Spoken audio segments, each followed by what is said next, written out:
and welcome. We're here today. I'm here today with Michelle, and I'm thrilled to be here with you. I'm glad to be here. Thank you. Thank you. Michelle's been a longtime client at the Pilates Center of Austin, about 10 years, and really been amazing. I've been so inspired watching your journey and watching just how deeply you take on the coaching, and you really look at how you can refine your work all the time. Very different than, you know, trying to kill yourself and all this, to really learn how you can help yourself in so many ways and feel great in your life. I mean, do you mind if I say how old you are? No, not at all. Michelle just had her 77th birthday. No, 76. No, 76. Who cares? Gorgeous. She's just gorgeous. That's my point. You know, just incredible, incredible. So, would you say just a little bit about your journey? Just, you know, how you started and when you came here, what was that for you? Right. Well, I had an operation after a mastectomy 37 years ago. 20 years later, they brought the tissue up from my abdominal tissue to have my own tissue up here. And but I lost my vertical obliques, and they said I'd never be able to do sit-ups and this type of thing. And so anyway, I came to Pilates, and at the time when I came, I actually was having, like pain down my leg, and I thought, I'm not having any kind of surgery, and a lot of it was compensation from, all the surgeries. So when I came here, I learned that I could, that my body was a whole. It wasn't a matter of single parts, but that everything came together, and it really alleviated that pain. And it's like great. So beautiful. Yeah. Beautiful. Yeah. So it's been an amazing journey. Yeah, it has. Over the years. Definitely. Yeah. And one of the things that Michelle and I are going to do today is show how valuable the one-leg roll-up is. I know I love it. It's one reason why I developed it. Is I find that so many people get caught in the two-leg roll-up, and it becomes this battle of between the psoas and the back and the abdominals and the neck, and how to create a softening and a release so that the back is opening. How can you open your back and allow your belly to drop back toward your midline? And it's to allow a natural curve, a natural hover, a natural flexion from the support of gravity. So we're gonna play with that today, and I'll show you with Michelle's help how we develop that, so it really becomes something that's very strengthening and will be something that will enhance all of your exercises, all of your movements. So let's look at that. Why don't you put your feet in that direction? Right. And let's just show, first of all, Michelle, what it feels like just doing the movement, right, without any sort of support. Just what that feels like to you.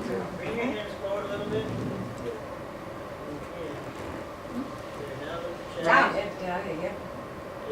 Well, I've done this so many years that it's like, it's wonderful because it allows me to open my tailbone. Beautiful. Already, just by yourself, it just feels like you get to open up your back. Right. And you get to feel that feeling of release. Exactly. That down and that up. Right. Great.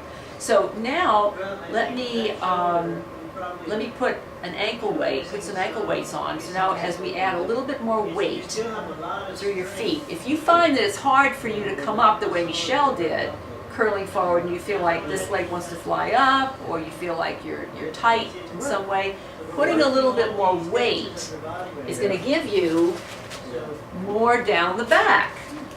So Michelle will tell you what she feels as she does this, because what we're doing is we are cultivating a conversation with our bodies.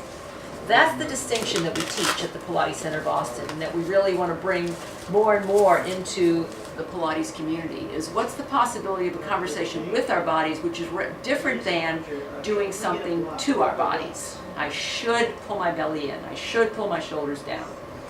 So how does the release into gravity with more weight now, what do you notice now as you roll down and roll up with that a little bit more weight? You want me to keep this? So just go ahead and let that leg come with you. Okay. And how does having that weight on your leg give you, what do you notice about that? Well, I feel everything that I felt before, but more grounding, where I could, I felt like my hips were heavier, I was more aware. This is very important, really, really important. So Michelle's distinguishing out for you what she's noticing between just doing it with no support, and she's done it enough when you know the exercise now. But it's not about just doing an exercise. See, it's fine, you can do something. Okay, great, I can do it. But what's the possibility of deepening that? So you're really creating deeper connection, you're creating more freedom in your hip socket. How does the lift of your low belly open up your hip? Yeah. You see?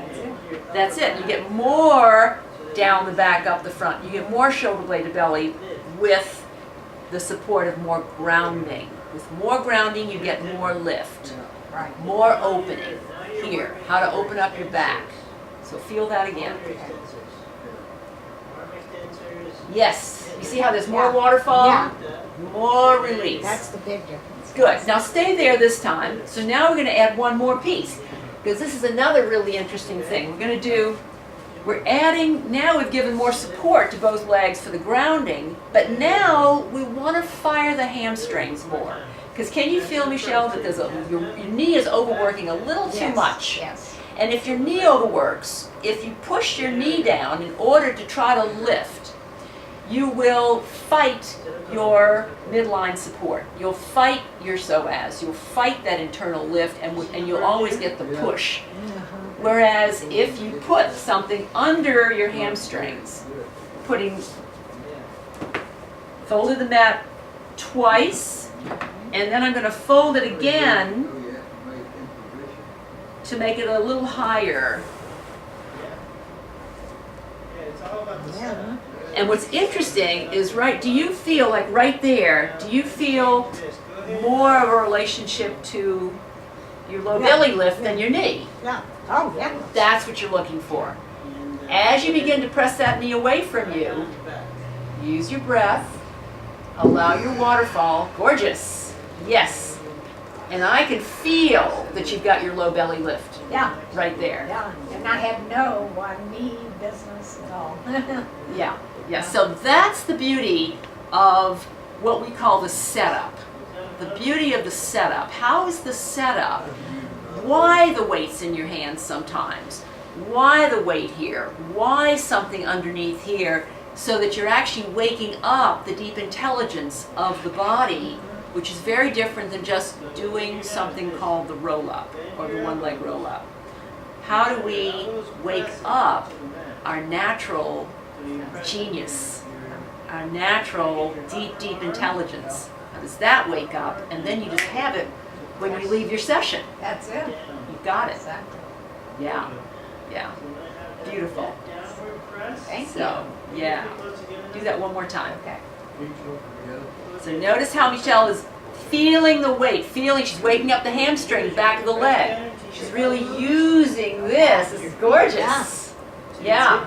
You can feel the power of it. And then as you exhale, feel the waterfall down your back. Gorgeous. Yes. See how powerful that is?